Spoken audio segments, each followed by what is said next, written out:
Welcome to This Week in Tiger Athletics. I'm your host, Haley White, and joining me today is senior pitcher Mikey Nelson. Mikey threw the school's first extra inning no-hitter since FHSU joined the NCAA Division II ranks in 1999. She guided the Tigers to the 1-0 win over Oklahoma Baptist in 8 innings on Sunday. The team went 2-3 on the weekend and in 6-4 overall, entering Wednesday's home opener against Kansas Wesleyan. First off, congrats on that historic win Sunday against Oklahoma Baptist. What was going through your mind during that game? Thank you.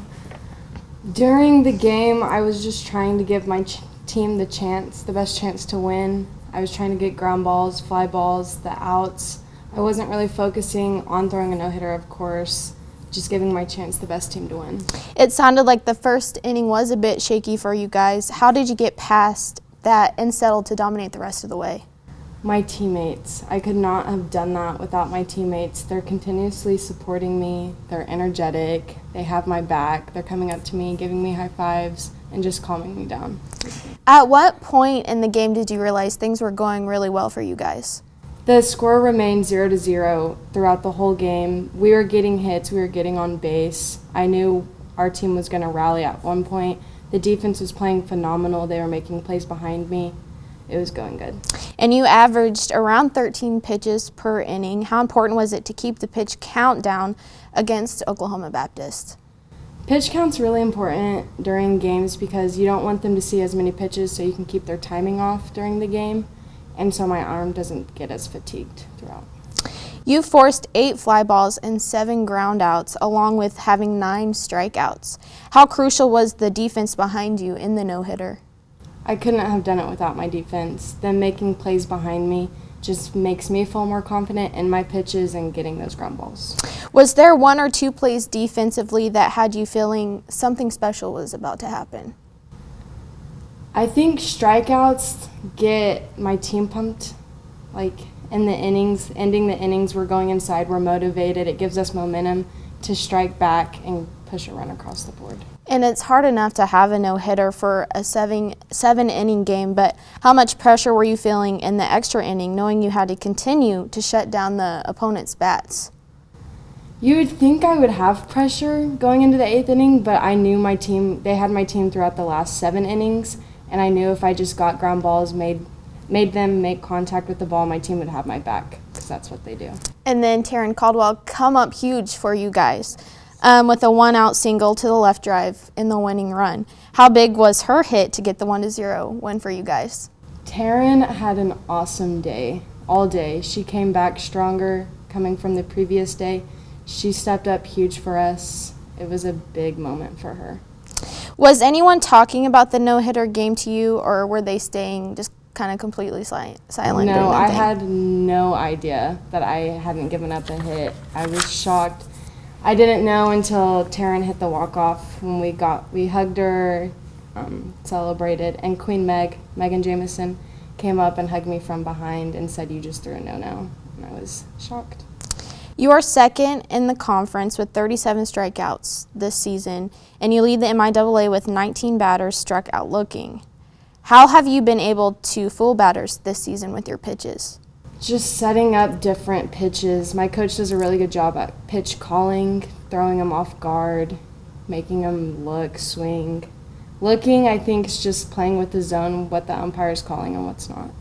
You transferred to Fort Hays last year as a junior. Did it take a little time to adjust to the team and the atmosphere here at Fort Hays? Yes. Coming from a JUCO or a junior college, it wasn't as intimidating, I would say, as D2. The coaching's different, the players are different, the umpires are different. I had to adjust a lot. And how did your experience last year help you prepare for this year? I had a little bit of experience, I guess. I got to see different teams, how they played, their pitchers, their batters, the umpires. I just got comfortable. And you and Haley Chapman have spent most of the time on the mound so far this season. How does having another solid pitcher on the team allow you just to relax and get that rest time that you need? It makes me confident. Haley Chapman is a stud. I love having her behind me. We work really good together. We complement each other well. I like her a lot. She's a good teammate. What are some personal goals that you have set for this season? Personally, I already achieved one of my biggest. I made history. And for the team, I think we can easily make history as a team and with this group of girls by making it to the conference, winning conference, and succeeding and just keep climbing the ladder. The team finally gets a home doubleheader this Wednesday against Kansas Wesleyan.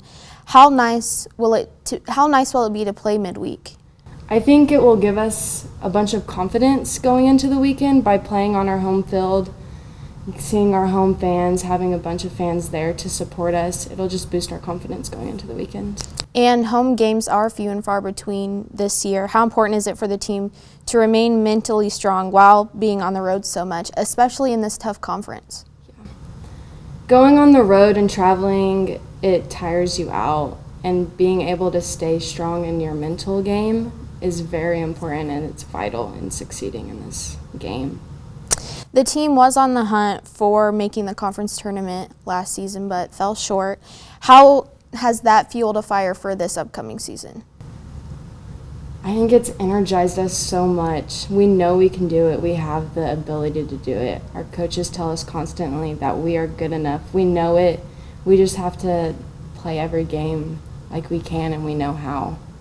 And what would you say would be a perfect ending to your senior year? Getting a ring on my finger, winning conference, going to regionals, and making history and going to nationals. Well, thanks so much for joining me today, Mikey. Thank you. When we return, we'll break down the rest of This Week in Athletics.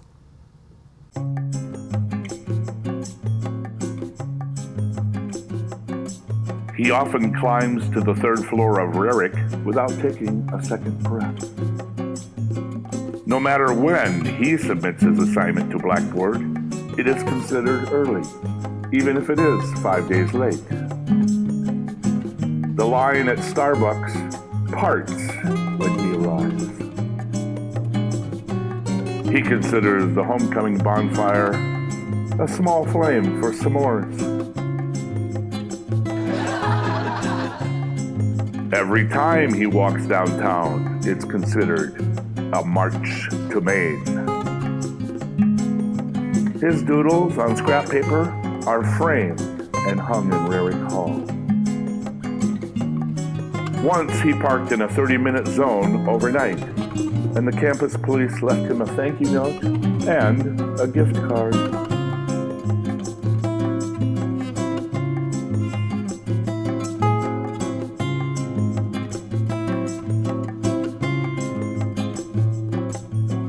I don't always party, but when I do, I register with SGA. Now party responsibly, my friends.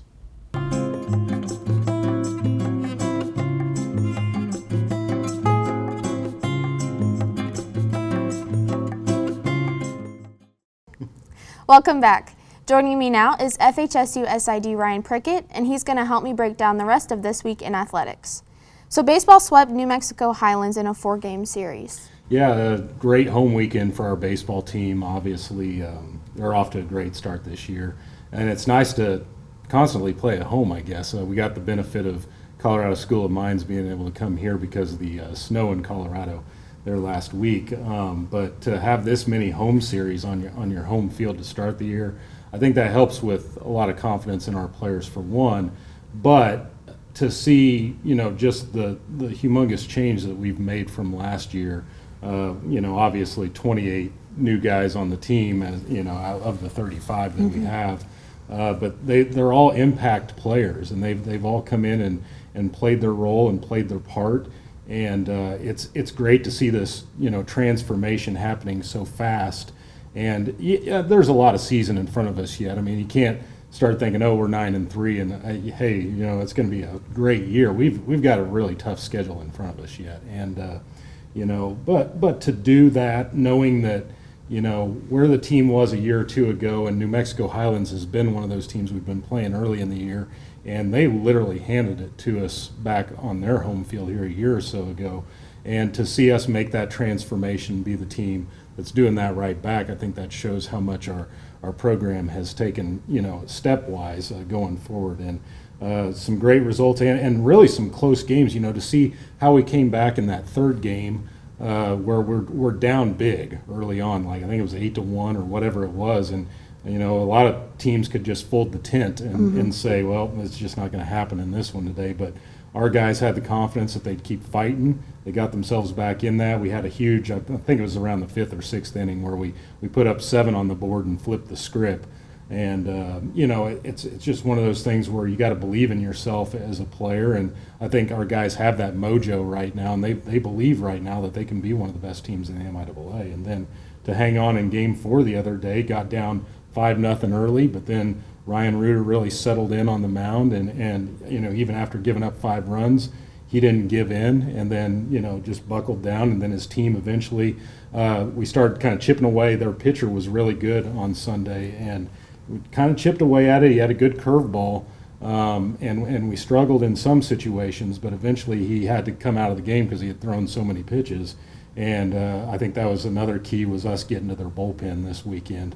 And then the guys were able to get through there late in the game and hang on in the end. We had a dicey situation. They had bases loaded to end the game, and we got the key strikeout to end it to win by 1. So, yeah, great weekend for Tiger baseball, now 9-3 overall. And they have a great chance to add to the win column this week with a 4-game series versus CSU Pueblo at home. Yeah, and I was talking to Coach Goodell this morning. I couldn't think of it off the top of my head, but he's like, when's the last time we played Pueblo? And I was like, heck, I'm almost thinking it was probably when we were both part of the RMAC. So that was back in either like 05, 06. That was probably about the last time we played them.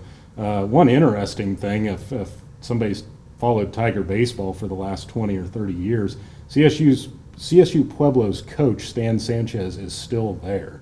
That guy, I mean, he's been there a long time, even back when I was a student here, and then also, just coming up in my younger days as an SID. I was shocked to see that he was still their head coach when we were looking it up here the other day. But he's had a quality program out there at CSU Pueblo for years.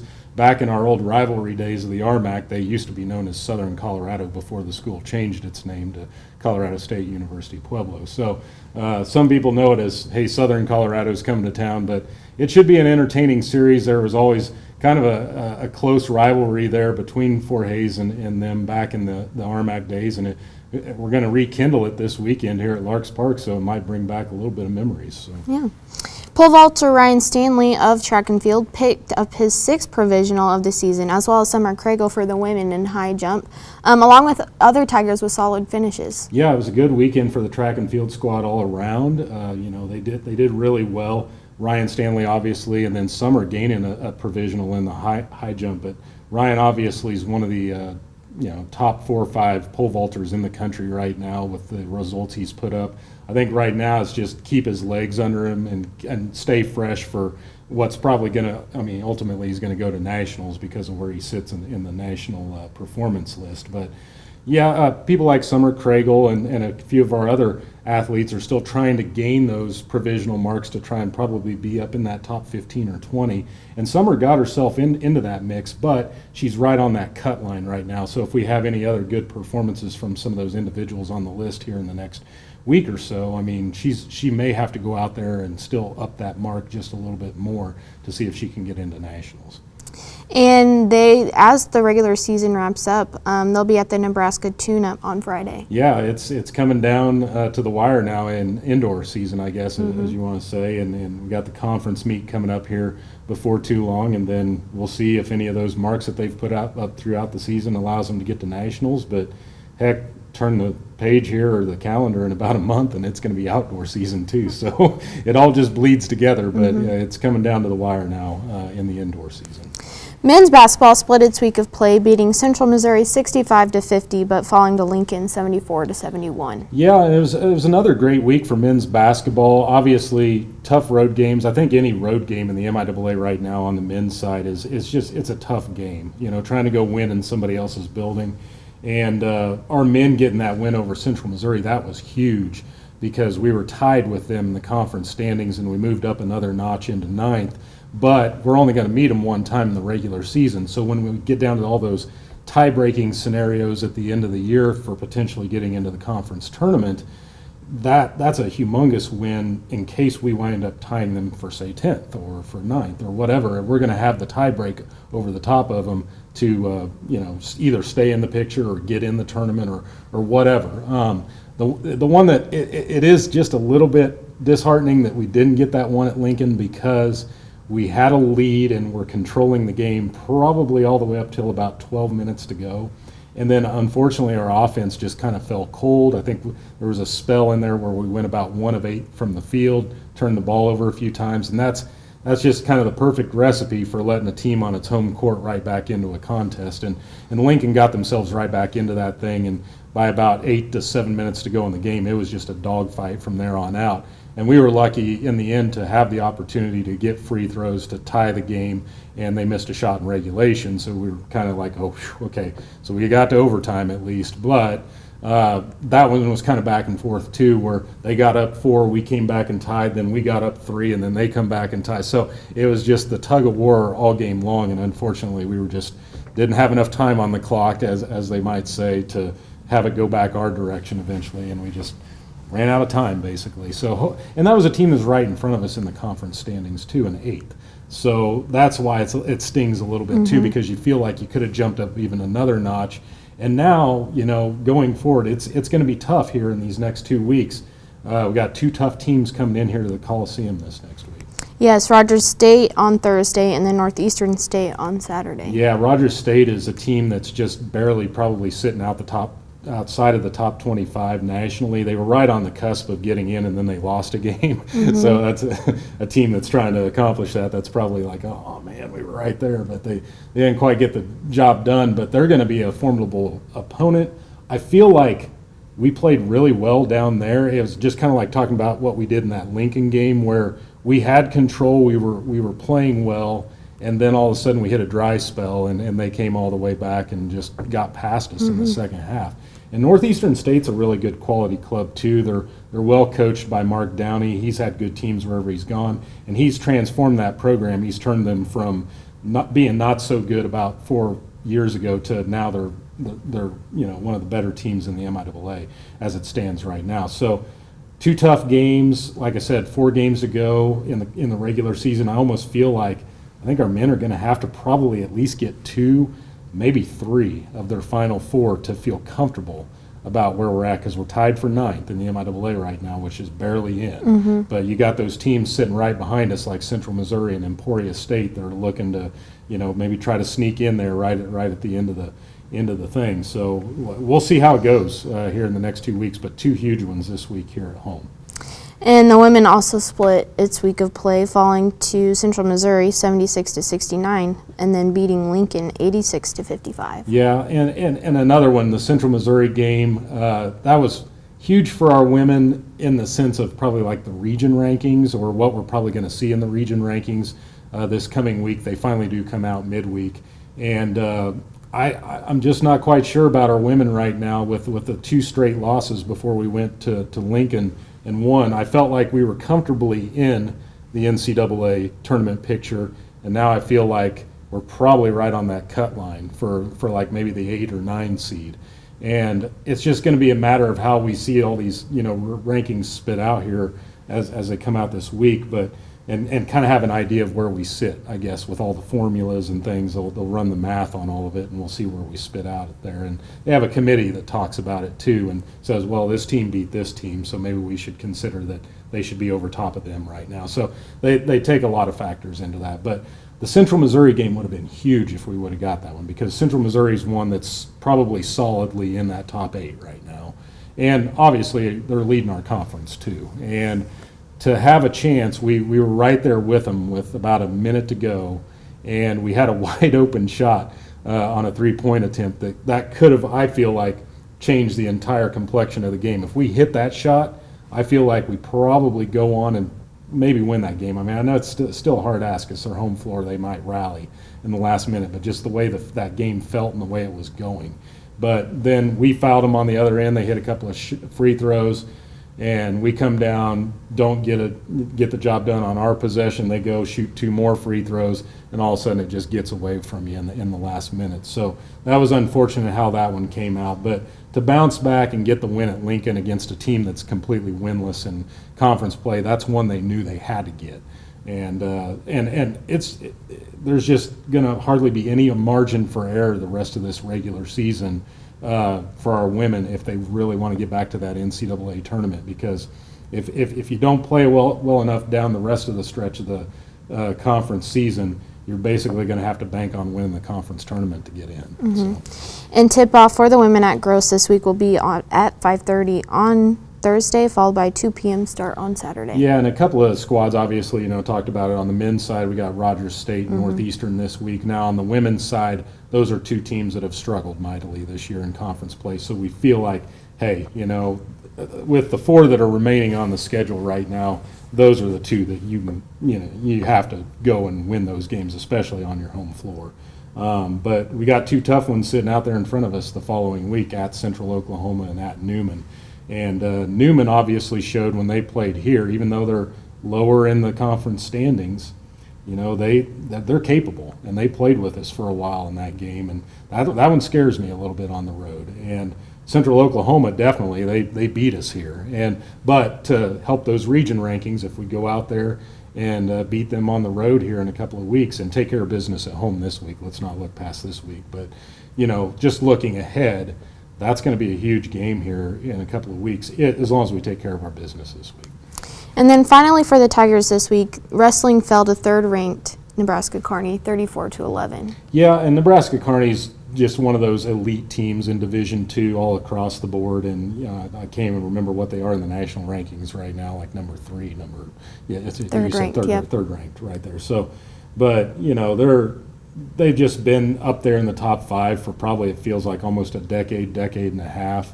They've built a really strong program up there. And so that always just boils down to they have X amount of ranked guys at each weight. And, we have guys that have had good solid seasons, but, sometimes we're in those matches but just can't quite get over the top. We had a couple of our guys that were really, really close to pulling some upsets, but our usual suspects, as I call your Brandon Ball and other guys that are some of your best wrestlers on the team. They took care of business and won the matches they did, and of course Brandon's still undefeated on the season. So we'll see if he wrestles well enough down the stretch of the season here to get himself back to nationals, and hopefully we'll get a few more of our individuals in, because we're hosting the NCAA regional here in a couple of weeks, so I'm sure that's going to be an awesome event here at the Coliseum as well, right on the heels of when we host state wrestling too. So it's going to be a whole wrestling week yeah, here at the Coliseum in Hayes. So. Well, and they'll wrap up the regular season in Wichita this week on Wednesday to face Newman. Yeah, Newman's one of those squads in dual action. I feel like we could probably go get that one, and Newman and Central Missouri, if you just kind of break down the standings in the MIAA the last 2, 3, 4 years, it's almost like it just keeps breaking out the same every year. Nebraska, Kearney, and Central Oklahoma are always probably the top 1 or 2, and then we've kind of just been sitting there in the middle, and then there's Newman and Central Missouri below us. So hopefully we keep that trend going and go take care of business at Newman, win that duel, and hopefully finish 3rd in the MIAA for the dual standings. Well, that concludes this episode. Thanks for joining me, Ryan. Of course. To stay up to date on the latest news and information throughout the week, visit tigermedianet.com.